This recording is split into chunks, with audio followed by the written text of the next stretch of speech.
buenos días por todos. Es un honor para mí estar aquí, participar en este diálogo intelectual con vosotros. Yo quiero expresar mi agradecimiento por la ministra por su presencia, por la Universidad Externado, por organizar este evento aquí, la profesora Ortiz, particularmente la decana de la Facultad de Derecho, y Sintel, el director ejecutivo doctor Martínez, todos los directores de Sintel, también todas las organizaciones que han apoyado este evento, particularmente Comco en su presidente Juan Carlos Moncada. My presentation will be in English, so I'll spare you my very broken Spanish. And as you can see from the title of my presentation, I'm going to talk about artificial intelligence, but I'm going to talk about artificial intelligence in relation with human intelligence, because artificial intelligence is going to revolutionize our world, but it cannot revolutionize our world unless we are part of it. And actually, we humans should be part, the central, crucial part of this revolution. Now, when we talk about human and artificial intelligence, we talk about systems that we follow intelligence in both ways, but they are not intelligent in the same way. So human intelligence or human cognition is the information processing and the knowledge acquisition process that is implemented by neurobiological systems like our brains. We all have a brain, we all process information and we learn through this process. And poder aprender it a was través de pretty estos much this. procesos. So Y if you have funciona de esta children, manera. what you Voy a learned this year, mostrarles a ustedes. No sé cómo decirlo, pero maybe if you can increase the volume a little bit. perdón, no me está llegando el sonido a la cabina. ¿Podría decirnos algo que aprendió en el colegio este año? Sí, yo aprendí los números y las letras. Sí. ¿Cuál es su favorito?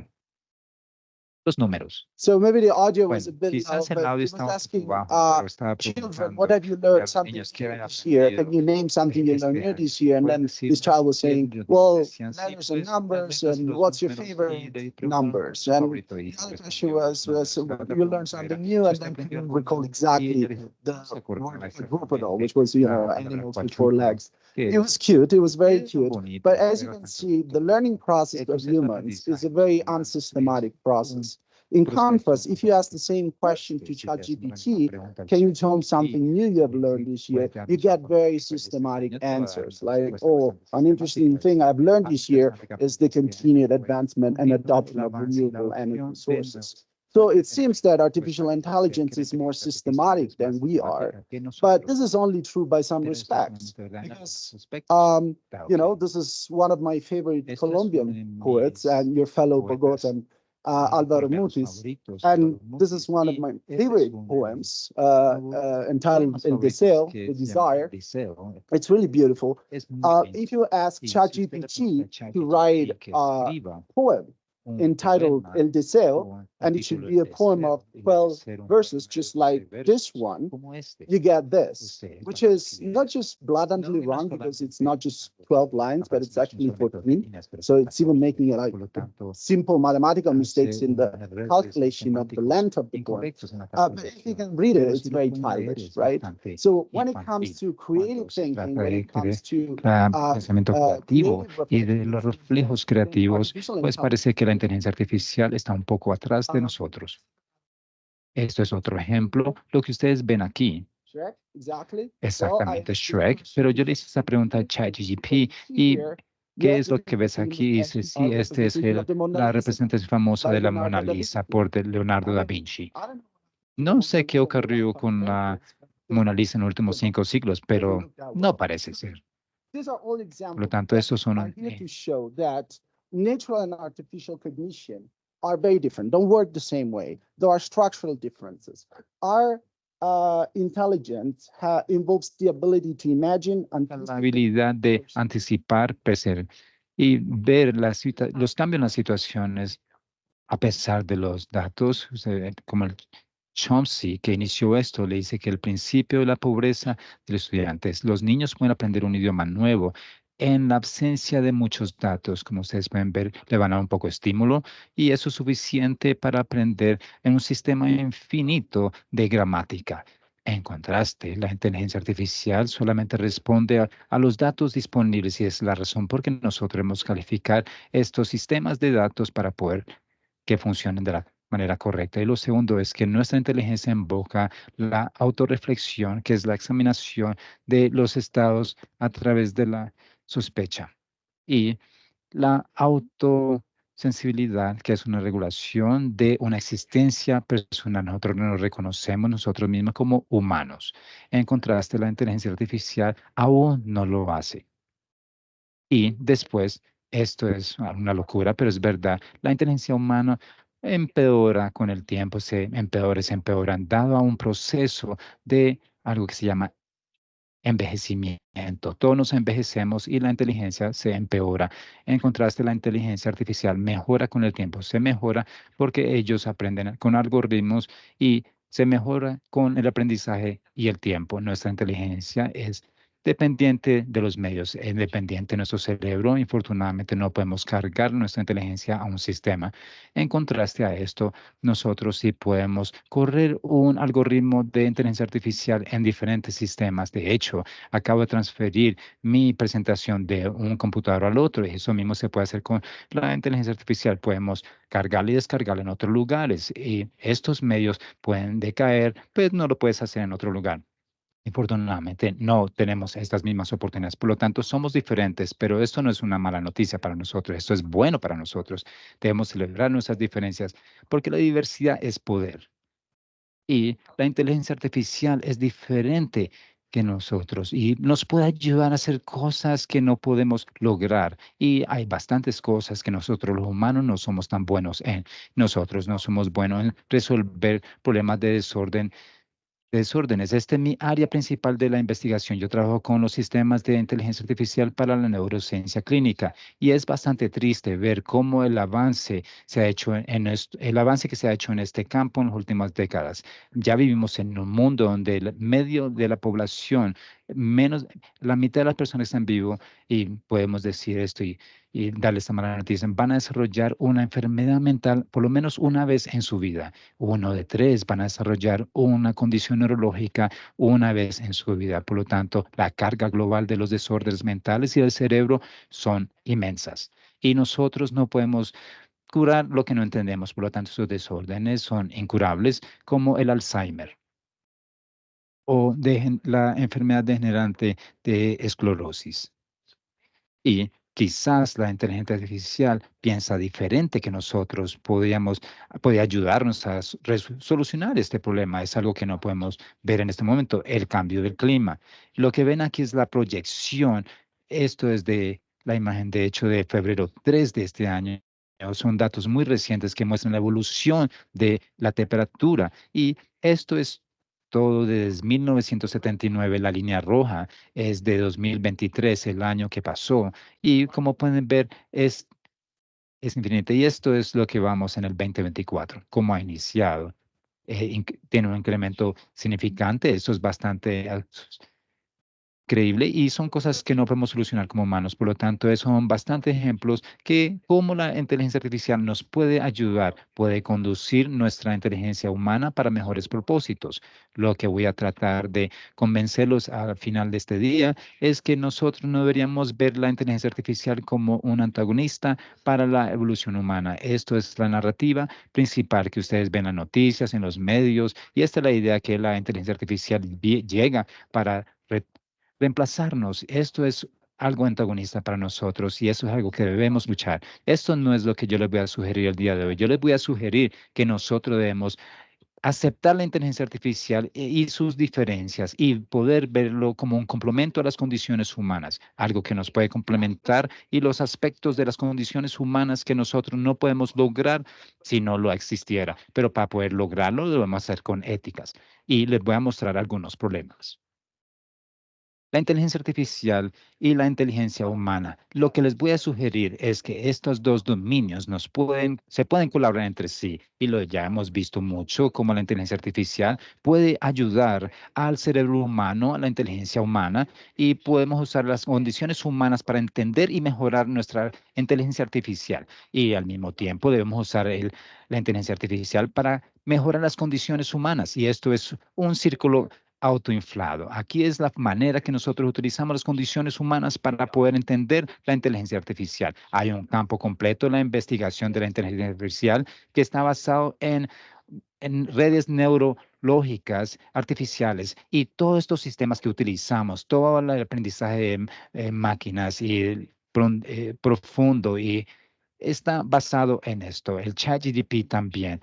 El, estas redes son algoritmos que están diseñadas para básicamente hacer mímicas de las funciones de las neuronas naturales en el cerebro humano. Por lo tanto, es una combinación que llamamos neuronas y esto es lo que estamos haciendo parte de, y si nos aspira, esta revolución inició cuando nosotros iniciamos a mirar cómo es que la inteligencia se procesa en el cerebro de algoritmos biológicos. Ahora estamos tratando de reproducirlo o repetirlo en la inteligencia artificial. Ahora, esto es un enfoque más acercado. Esto es una ingeniería de un enfoque que trata de entender el procesamiento del entendimiento en computadores de cómo esta información ha sido modulada en el cerebro humano. Es como la inteligencia humana hace para entender y mejorar la inteligencia artificial. Pero ahora tenemos la tecnología para hacer lo opuesto también, para usar la inteligencia artificial para poder entender y mejorar la inteligencia nuestra.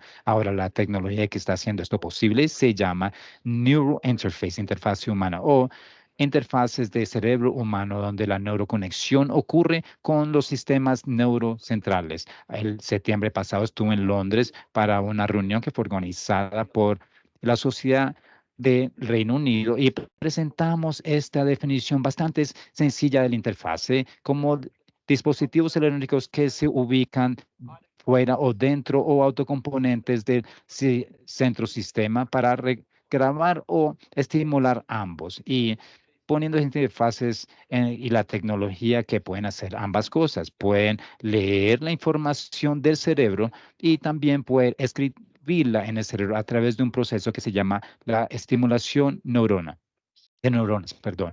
Y también en términos inteligentes funciona de esta manera.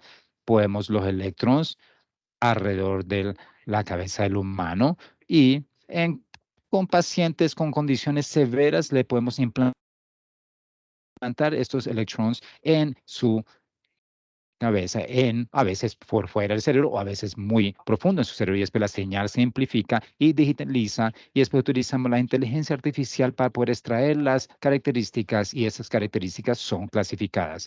Después, el resultado es un comando que se reconoce por el usuario. Por ejemplo, mis colegas en el Instituto Federal de Suiza están utilizando esa tecnología para empoderar las sillas de ruedas electrónicas que pueden ayudar a las personas que son cuadriplégicos a que puedan navegar el ambiente de una manera autónoma a través de controlar esta silla de ruedas con su cerebro. Y la inteligencia artificial aquí de nuevo es un cambio de juego porque nos ayuda a mejorar los análisis de los datos, nos ayuda con la recognición de los patrones, nos ayuda con los procesos que se le llaman el neuroretroalimentación, que son análisis en tiempo real de la actividad cerebral.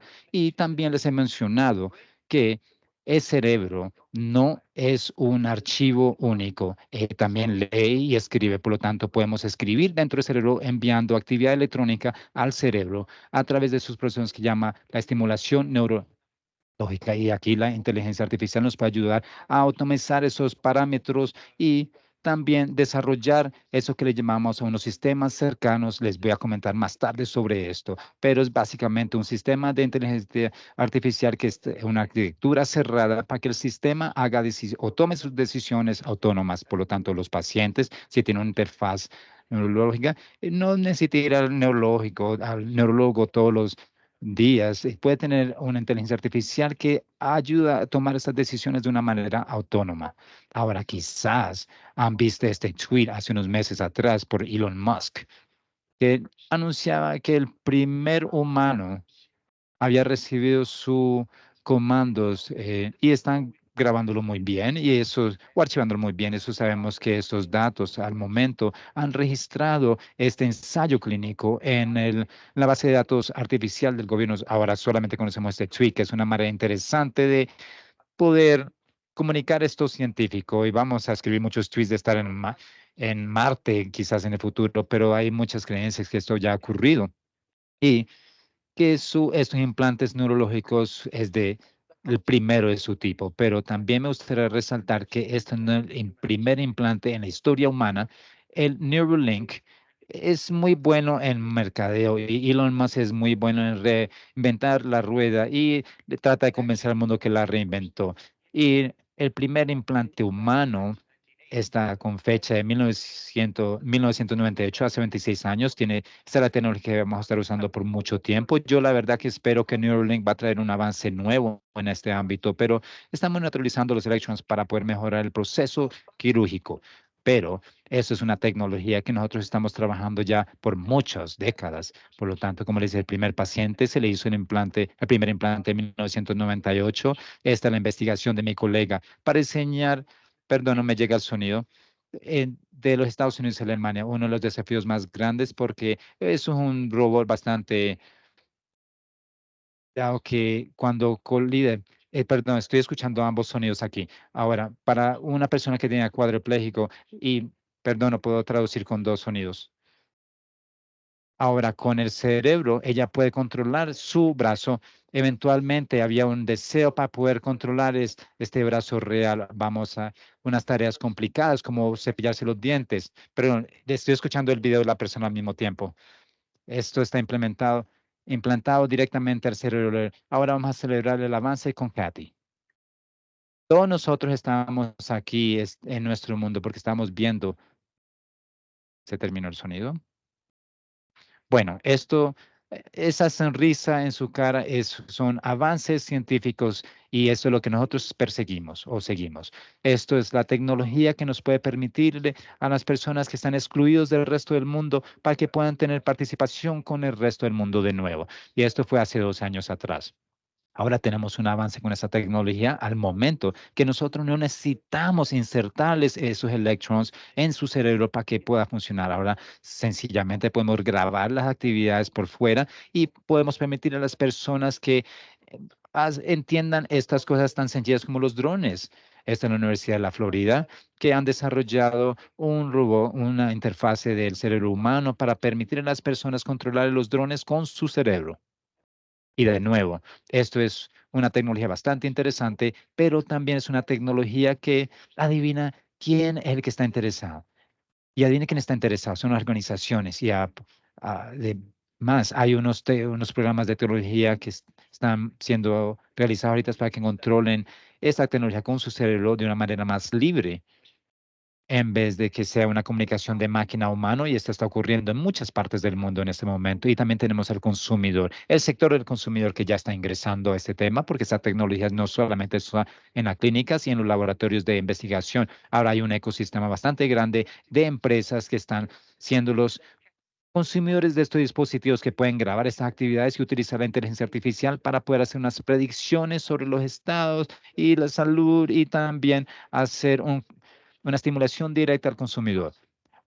Ahora, lo último, Apple ha también lanzado un patrón para hacer una filosofía de modalidades de lecturas cerebrales en los aeropuertos, que pues pensamos que es un gran paso hacia hacer esta tecnología más grande en unos varios años. No me sorprendería si nosotros tenemos unos conjuntos de datos de actividades cerebrales cerebrales del mismo tamaño que tenemos de los accesorios de, digamos, de teléfonos inteligentes en este momento. Por lo tanto, aquí le estamos agregando al mundo donde la interfaces basadas en la inteligencia artificial se están convirtiendo están en el sector comunicativo. Samsung también es un líder en la comunicación de computación para los procesos de computadores, y ahora tenemos la industria de los automóviles que están haciendo una tecnología para leer la concentración de los conductores, que de nuevo puede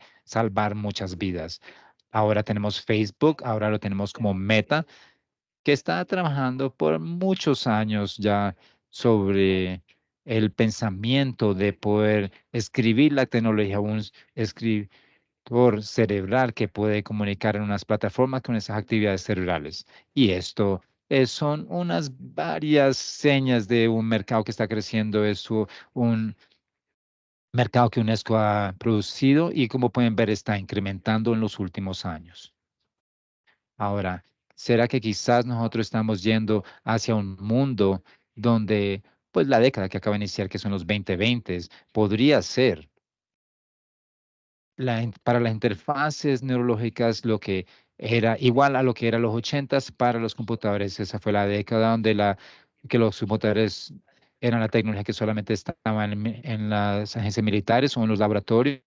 Ahora lo llamamos un computador personal.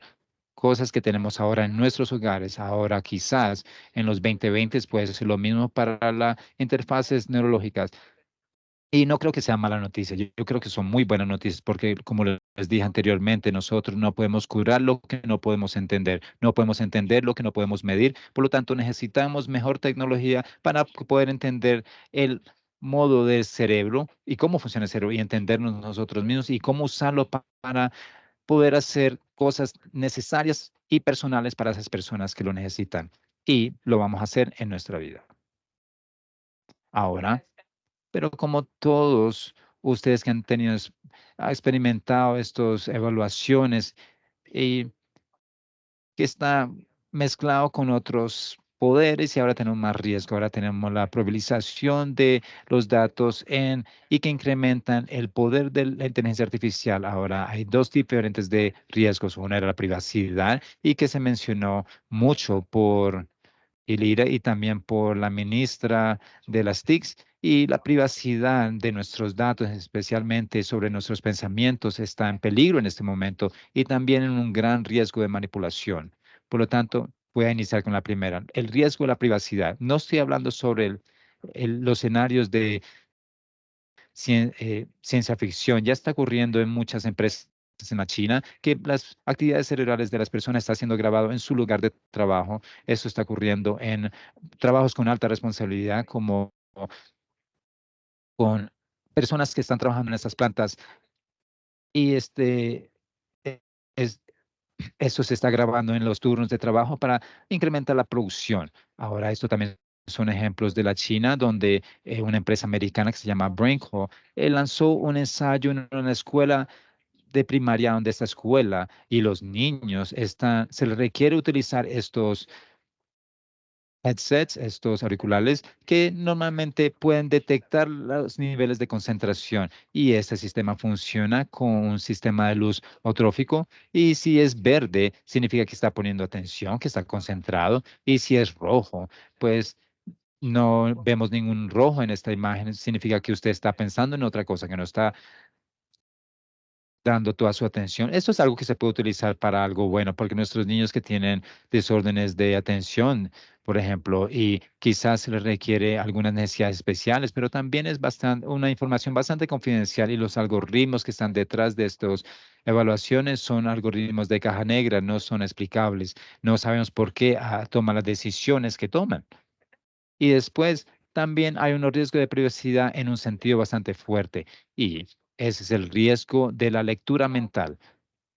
Ahora, en la neurociencia, nosotros hemos estado lidiando ya por muchos años con intento a leer la actividad cerebral, y lo que hemos podido leer es esto, básicamente. Es que yo, por ejemplo, tengo participantes que vienen a mi laboratorio, les permito hacer algunas tareas como hacer algo de cálculo, y después mido lo que está ocurriendo en su cerebro, cuáles regiones del cerebro están activadas, y basados en esto nosotros podemos hacer la inferencia que este ámbito del córtex frontal está comprometido con el pensamiento. Y es interesante, estoy leyendo algo sobre el cerebro, pero no estoy leyendo el contenido de los pensamientos de esa persona realmente, ¿no? Ahora con la inteligencia artificial podemos lograrlo hacer.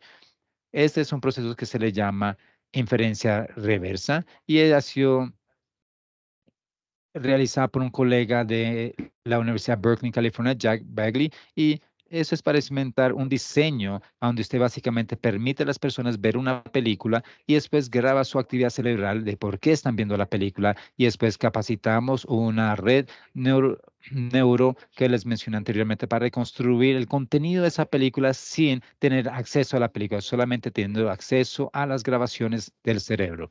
Y lo que pudieron lograr en 2014 fue esto, para que las personas estaban viendo un video y después el algoritmo podía decodificar esto de la actividad cerebral. Ahora podemos decir, bueno, eso no se ve tan claro. Ahora no vemos ni los ojos ni las narices, pero de hecho, si lo piensan, esto es suficiente para decir que usted está viendo una persona en vez de una silla o un árbol. De hecho, puede inferir el género de esa persona.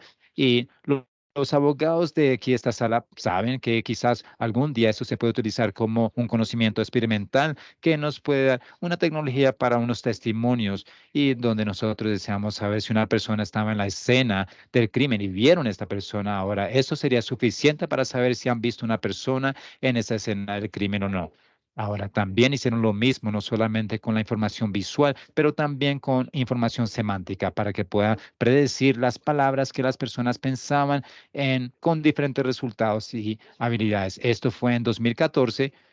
En los últimos 10 años, la tecnología mejoró aún más gracias a los modelos de despliegue. Esto es de un estudiante que regresó a Japón, inició su propio laboratorio en Ishimoya y pueden ver que logran un mejor grado de detalle. 10 años atrás no podían ver los ojos ni la nariz, ahora podemos ver el osito con una gran resolución. Aquí lo mismo con un avión, con una torre, con un reloj, un árbol, un tren, perdón. Ahora estamos en la punta de crear esas tecnologías que nos pueden hacer esa trascendencia de pensamiento, grabando esta actividad cerebral y no estableciendo estas asociaciones entre el cerebro y alguna otra cosa. Y esta es la razón por qué nosotros, y la naturaleza, el periódico de científico más grande, publicó esto el mes pasado. Tres editoriales sobre la lectura, sobre los dispositivos de la lectura cerebral. Es una tecnología revolución, es una tecnología revolucionaria que puede ser utilizada para algo bueno y también para lo malo. Y nosotros debemos tener en cuenta todas las consideraciones éticas para esto. Aquí tenemos otro ejemplo. Esto es otro grupo en la Universidad de Texas que ha utilizado unos modelos de lenguaje. Usan el algoritmo de ChatGPT, lo mismo que usan con el ChatGPT. Y a través de este modelo ChatGPT pudieron lograr una decodificación de tiempo real de la actividad cerebral. Básicamente, capacitar un algoritmo para escribir en tiempo real lo que las personas pensaban en el momento. Y esta es la predicción de decodificación, decodificador. Perdón.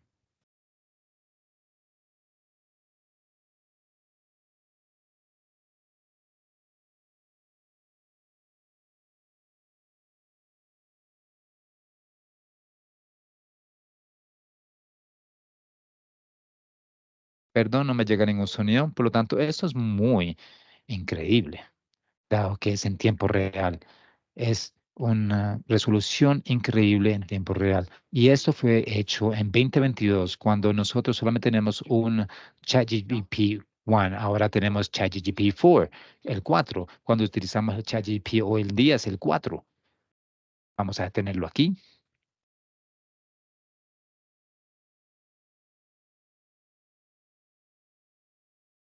Bueno, entonces el ChatGPT 1 fue basado en 117 millones de parámetros. Ahora el ChatGPT 4 que está basado en 176 trillones de parámetros. ¿Cómo lo sé? Yo sé que no es tan fácil entender la diferencia entre los dos. El cerebro humano no está diseñado para lidiar estos gran números. Ahora, aquí hay una analogía. Si ustedes tienen un billete de 10 euros, y yo creo que con los pesos colombianos el tamaño es básicamente lo mismo, y si ustedes tienen 117 millones de estos, ustedes pueden cubrir la distancia entre Beijing y Nueva York. Los ponemos juntos y podemos cubrir la distancia entre Nueva York y Beijing. Si tienes 176 trillones de estos billetes, de 10 euros pueden cubrir la distancia entre la Tierra y la Luna y de vuelta, 609 veces. Ahora, esto les muestra a ustedes la incremento exponencial en estos modelos y ahora, pues antes de la próxima ola de la tecnología de lectura cerebral que va a ser basada en el ChatGPT 4.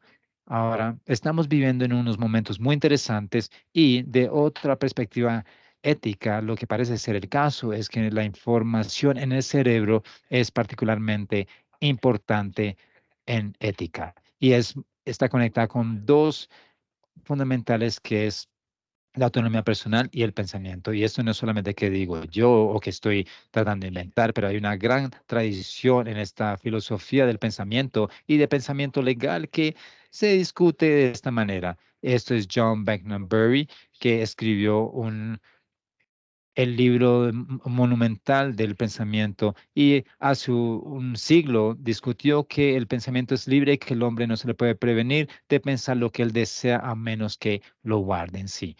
Ahora,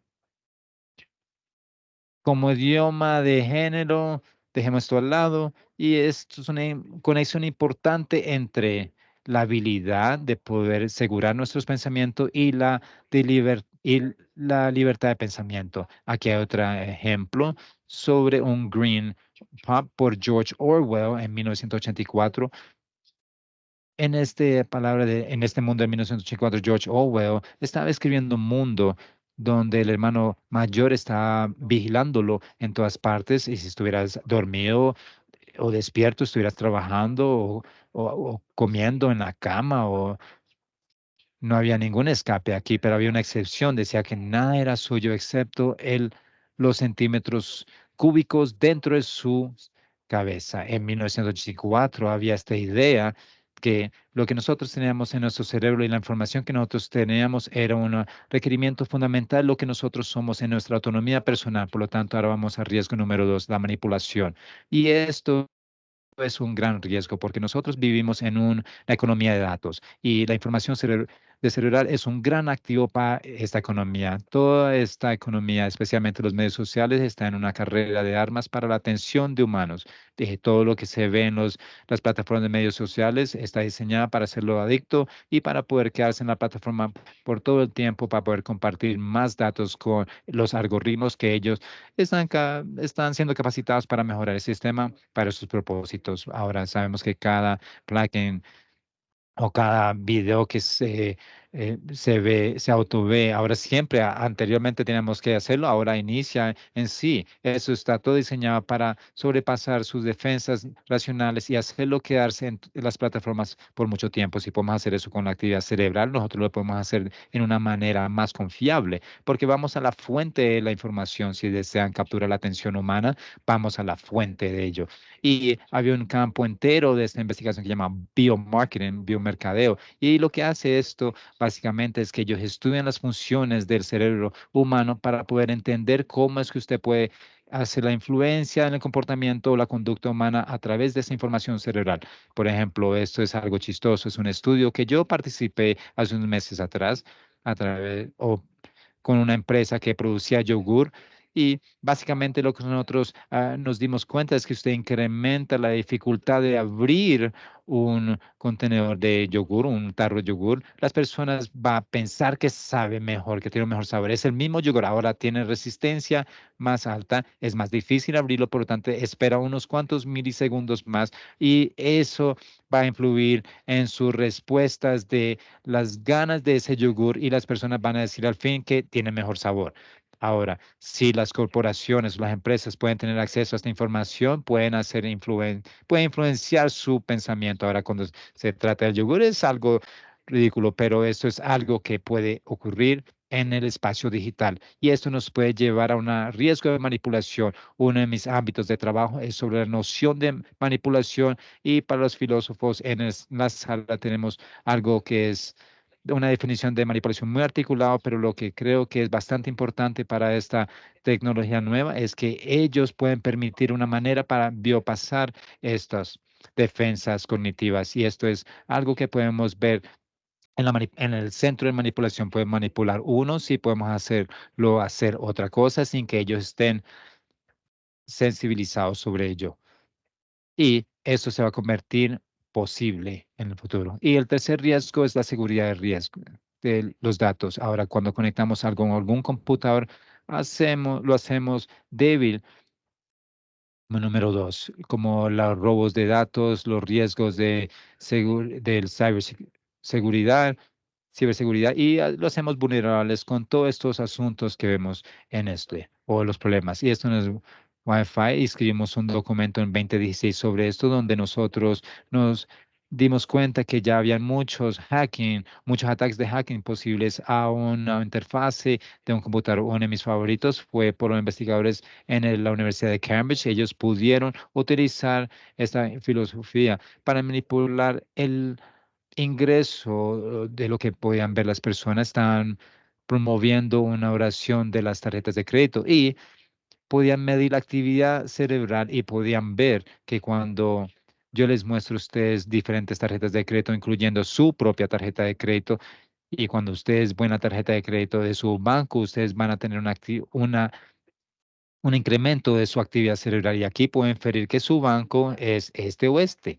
O hicieron lo mismo con los números clave con sus tarjetas de crédito. Podemos hacer una serie de números, pero su cerebro va a reaccionar con un pico más alto al primer número de su tarjeta y después al segundo y después al tercero. Y de esta manera podríamos reconstruir sus números de tarjeta de crédito y el banco del usuario. Ahora es una lectura en mi vista, pero es algo muy peligroso para la seguridad de los datos. Por lo tanto, ¿qué deberíamos hacer? Una de las cosas que podríamos hacer es solamente ver el desarrollo en conjunto, y puede parecer una idea radical, pero es una idea que ha progresado el último año por bastantes personas que escribieron una carta al Instituto de la Vida del Future Life, y estos son los inventores del Deep Learning, Steve Russell, Elon Musk, todas esas personas que tienen ese interés, y conflicto de interés, pero con sus empresas, pero trabajaron para diseñar esta carta. Y lo que las personas sugieren es que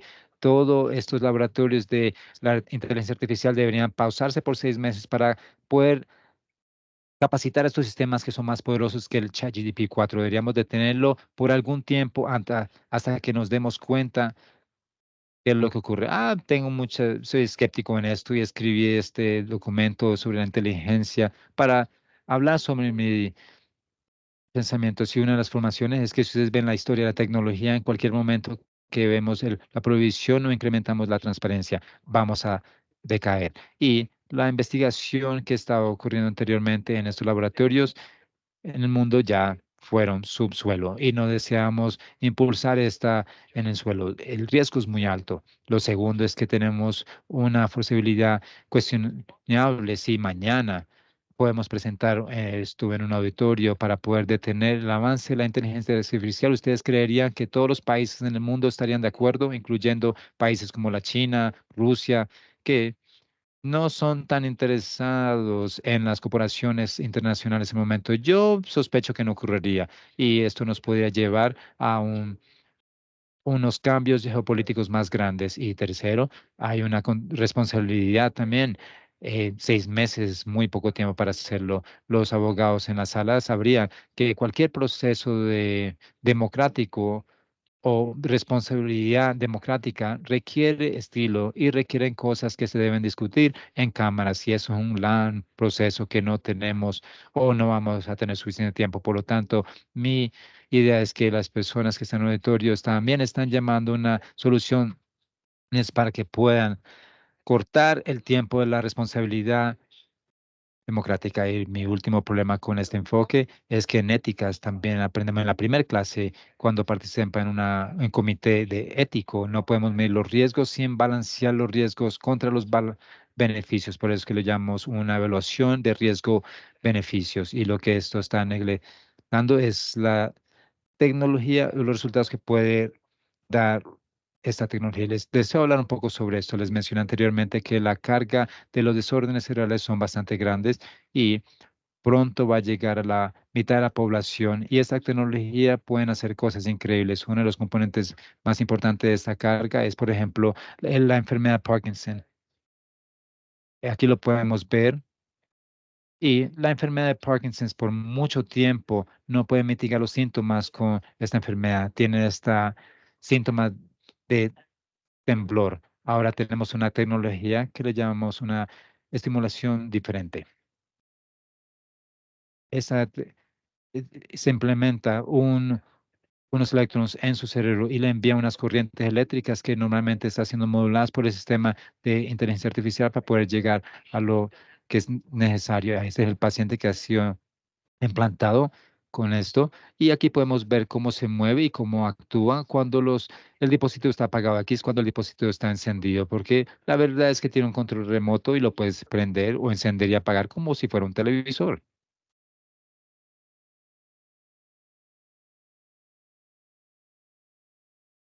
Por lo tanto, cuando el dispositivo está apagado, no puede lograr ninguna actividad, no puede tomar, no puede agarrar ningún objeto, no puede mover sus dedos. Mire lo que ocurre cuando el dispositivo está encendido. Esto es algo que cambia la vida para estas personas. Si nosotros detuviéramos el desarrollo de la inteligencia artificial como sugieren estas empresas, no sería posible tener esto. No podemos ayudar a estas personas, podríamos dejar las millones de personas atrás y les voy a mostrar las habilidades de caminar cuando el dispositivo está encendido.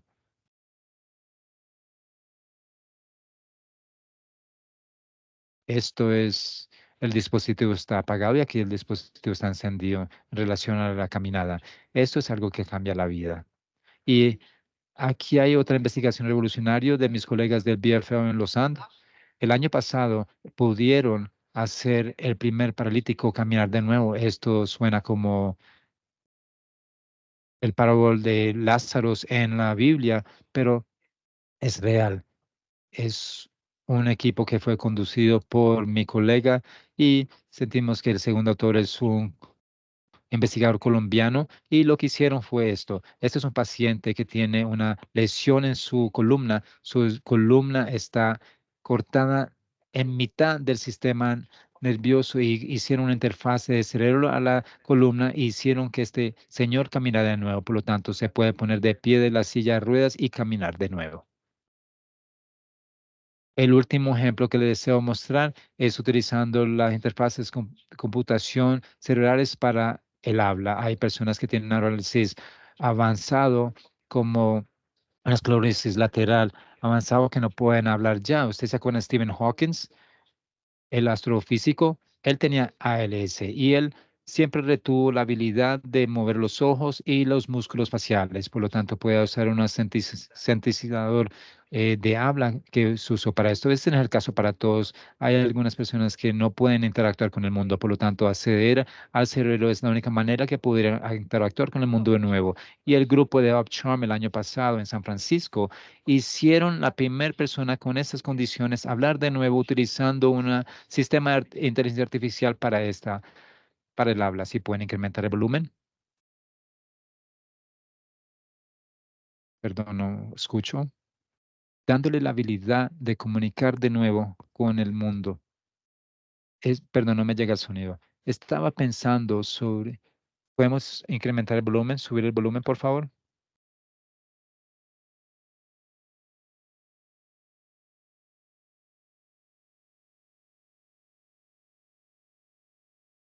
Solamente deseo demostrar esto porque es hermoso. Yo les puedo resumir esto, pero básicamente está teniendo una conversación con uno de sus colegas de nuevo, después de unos años de no poder comunicar. Y están ahí sentados y él está preguntando algo como, ¿cómo estás? Y ella responde, yo me siento maravillosa. Y después decía, yo estaba pensando sobre ir a una tienda más tarde. Y después ella le respondió, ¿cuándo volverías a la casa? Y después le hace algunos chistes y ya se ríe. Y miren su cara cuando entiende el chiste y se da cuenta que puede comunicar de nuevo.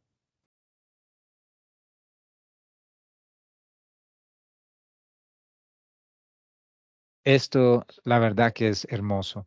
Y de nuevo, debemos desarrollar tecnología de una manera ética, pero no podemos detener el desarrollo de la tecnología porque si lo hacemos, esto no sería ético. Si nosotros tenemos el desarrollo de la tecnología en estos espacios en conjunto, nosotros podríamos estar eligiendo algo que no es ético porque vamos a dejar que todas esas personas se queden atrás. Pero también hay algunos desafíos porque son pacientes con alguna capacidad, pero la investigación está yendo al camino de las personas saludables también. Por lo tanto, eso es un estudio hermoso que muestra la posibilidad de la neuroestimulación de una salud cognitiva para las personas de 65 años o más. Después de estas estimulaciones cerebrales, su memoria, su desempeño o rendimiento de pensamiento volvió a ser como las personas de 35 a 50 años.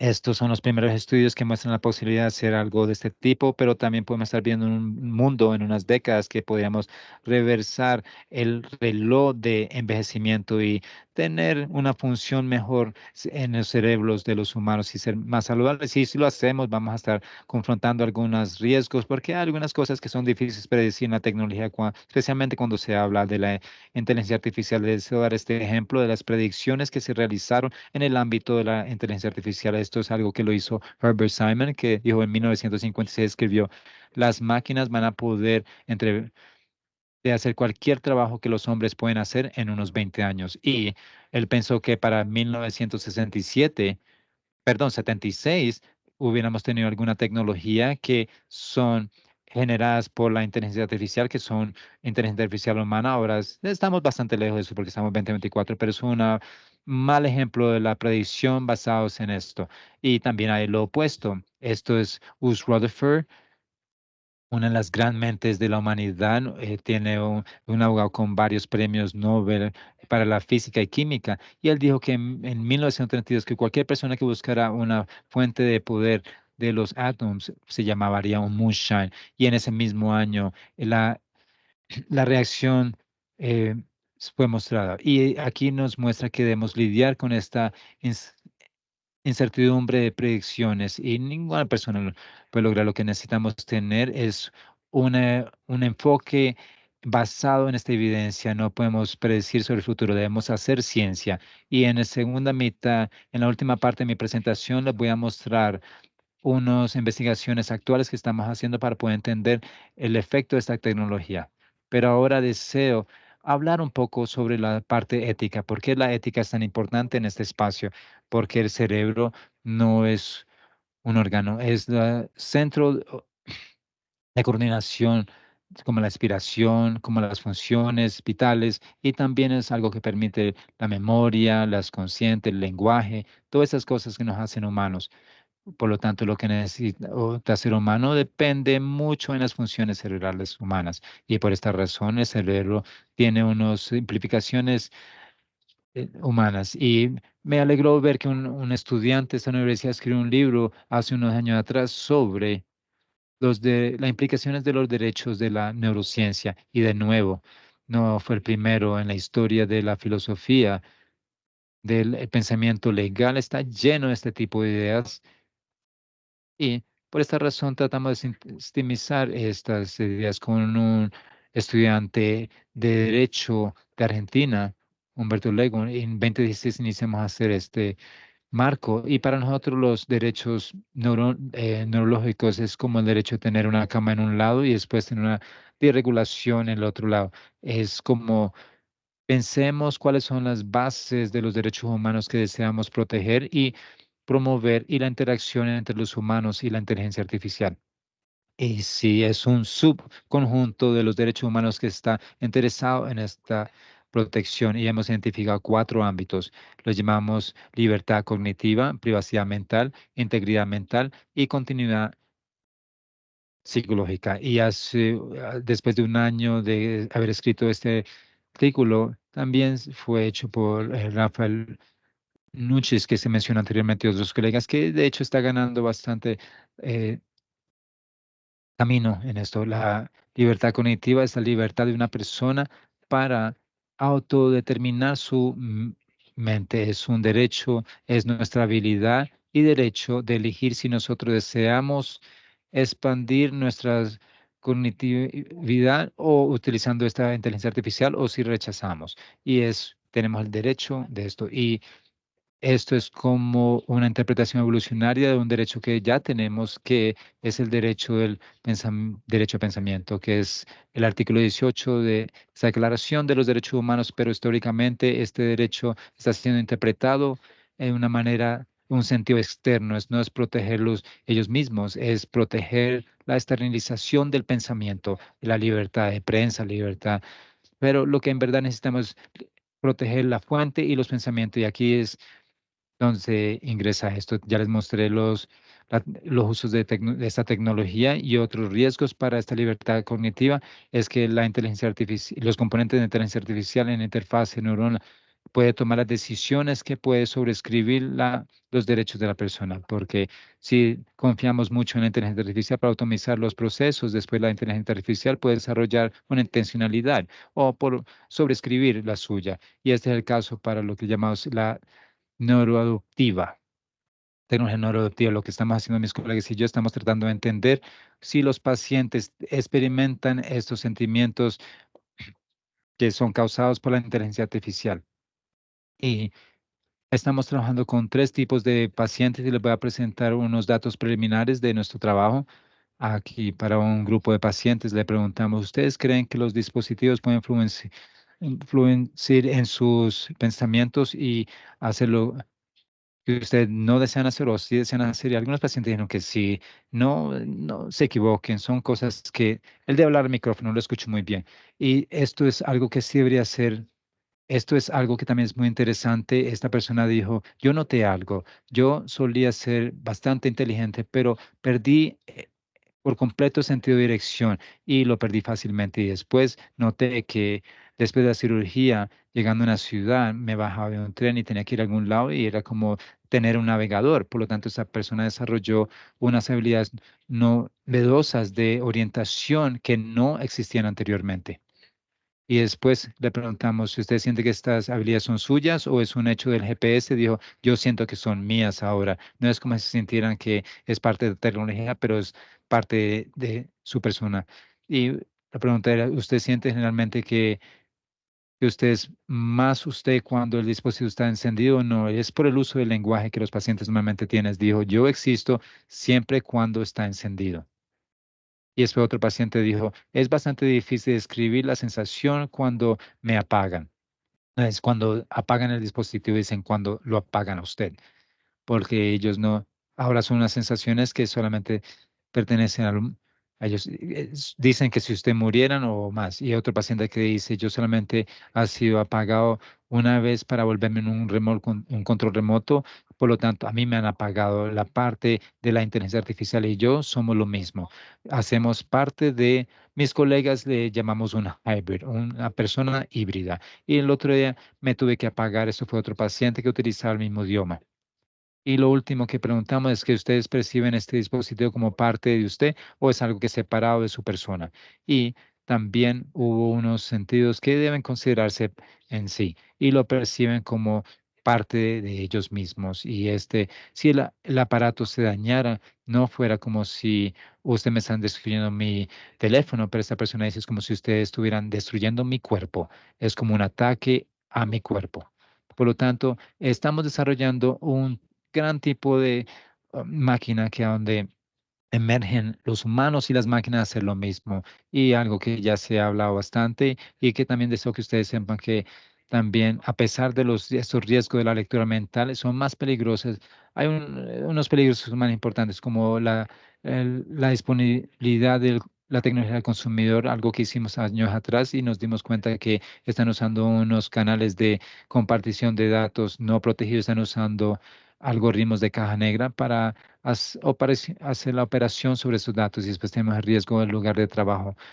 Esto por interés de tiempo, voy a saltarlo. También ya le mencioné la integridad mental y esto debemos expandir el derecho de existencia de la integridad para poder prevenir este tipo de escenarios. Y después la continuidad psicológica, que es la continuidad de nuestros autosentidos. Todos nosotros nos consideramos con la misma persona. a pesar de lo que el tiempo pasa, después de cada 7 años cambiamos nuestras células eh, corporales, pero aún seguimos sintiendo que somos las mismas personas porque tenemos este gran sentido de continuidad en nuestro estado mental. Pero ¿qué ocurre si la tecnología daña esta continuidad? Tenemos este reporte de un caso de los Países Bajos, de un paciente que tenía la misma tecnología que la persona con Parkinson estaba utilizando. Esta persona tenía unos efectos muy positivos en los síntomas de tremor, de temblor. Y es como si fuera un efecto objetivo. No sabemos por qué ocurrió, pero esta persona estaba escuchando de una manera compulsiva y tuvimos que cambiar la preferencia de música. Esto es un cambio neural, pero no sabemos por qué pasó.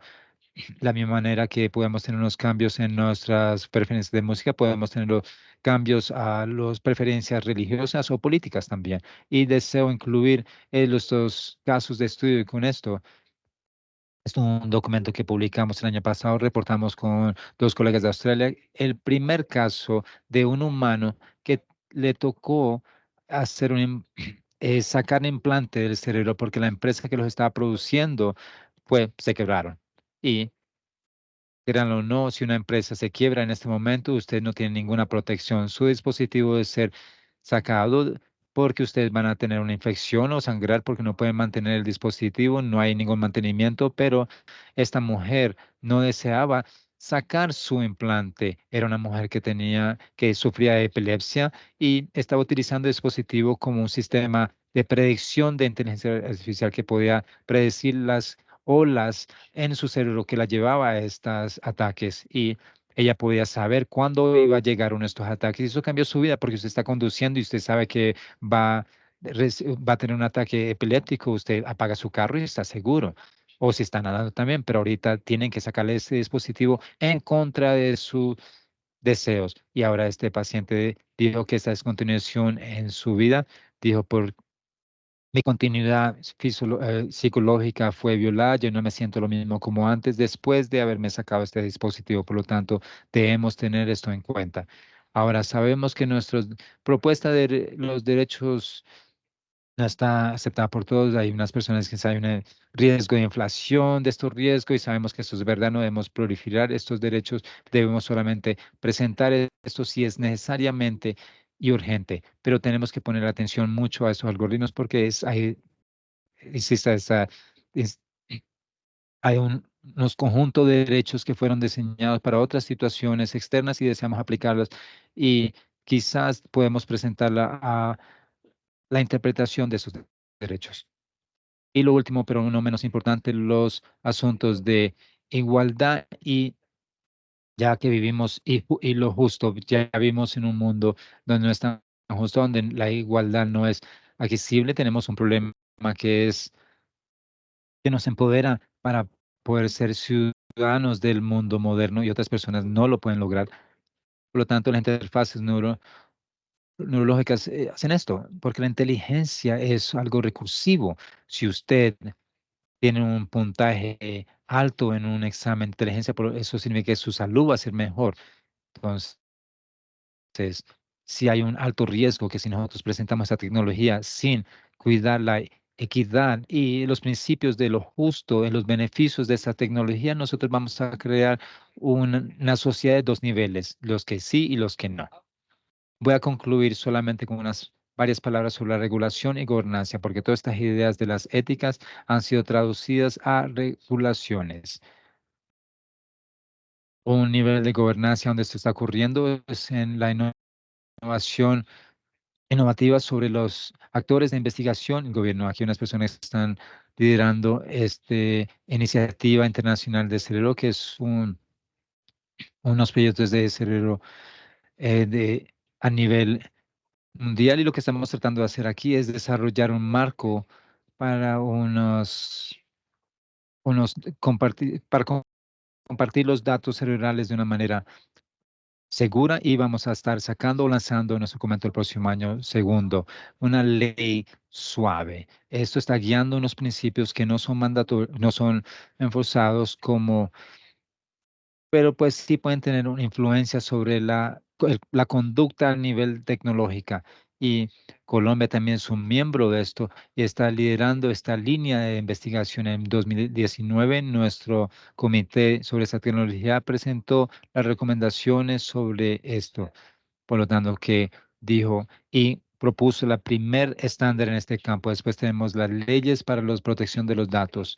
En este espacio es muy importante entender dónde la información cerebral debe ser ubicado en la en la vista general de esta protección. No hay una legislación internacional nación sobre la protección de datos que dice que estos son datos específicos o una categoría específica.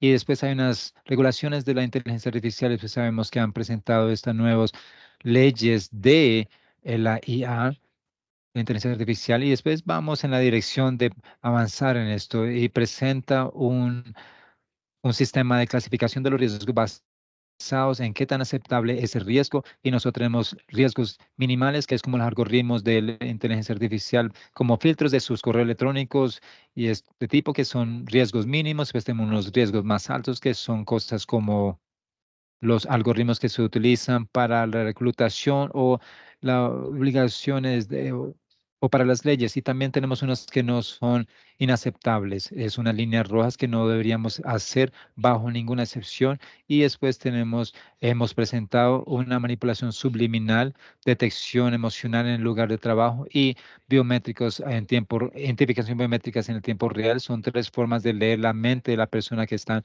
expandiendo, y espero que otros países del mundo sigan esta trayectoria similar. Después, al nivel de los derechos humanos fundamentales, tenemos muchas organizaciones en el mundo que están actuando en este espacio. Por lo tanto, eso es un reporte que escribí para el Consejo de Europa. Ahora estamos escribiendo otro con unas autoridades de protección de los datos de Argentina, y nos vamos a enfocar sobre la protección mental. Y las Naciones Unidas han adoptado desde el año pasado, adoptaron un borrador sobre los derechos humanos, y este año, en septiembre, van a lanzar su resultado final en este ámbito. Después tenemos el último, que lo hicimos en un comité, y va a producir una recomendación universal sobre el uso de esta tecnología. Y después, a la nivel de naciones, quizás están familiarizados con nuestros amigos de Chile, que presentaron esta ley de la protección cerebral, que esto es a unas regulaciones a nivel. Por lo tanto, tres mensajes para llevarnos a casa. El primer mensaje sería: la inteligencia artificial no va a reemplazar a los humanos, pero sí va a reemplazar a los humanos que no utilicen la inteligencia artificial. Por esta razón, es muy importante invertir en literatura y educación. No deberíamos preocuparnos ser reemplazados, a menos que no hagamos el esfuerzo de entrenar a las personas e invertir en el acceso y educación. Mi segundo mensaje es que la inteligencia artificial no va a tomar el lugar de los humanos, pero va a reformar el significado de ser un humano. Por lo tanto, necesitamos tener una reflexión ética sobre los derechos humanos y sus implicaciones en estas tecnologías nuevas. Mi último mensaje sería: la inteligencia artificial debería mejorar y no desmejorar los humanos. Y estamos en un cruce.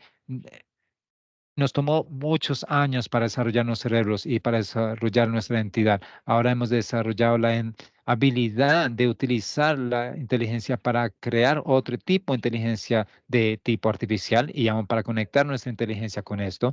Pero lo que hemos hecho al momento es solamente conectar las máquinas a las otras máquinas. Ahora estamos iniciando a conectar las máquinas con los humanos, pero lo que debemos hacer es utilizar la inteligencia artificial para conectar los humanos a los otros humanos. Y en esta cruce histórico no podemos tomar esta decisión, porque aquí el peligro es el futuro de la humanidad, en verdad. Y el tiempo para esta decisión es ahora. Gracias por su atención.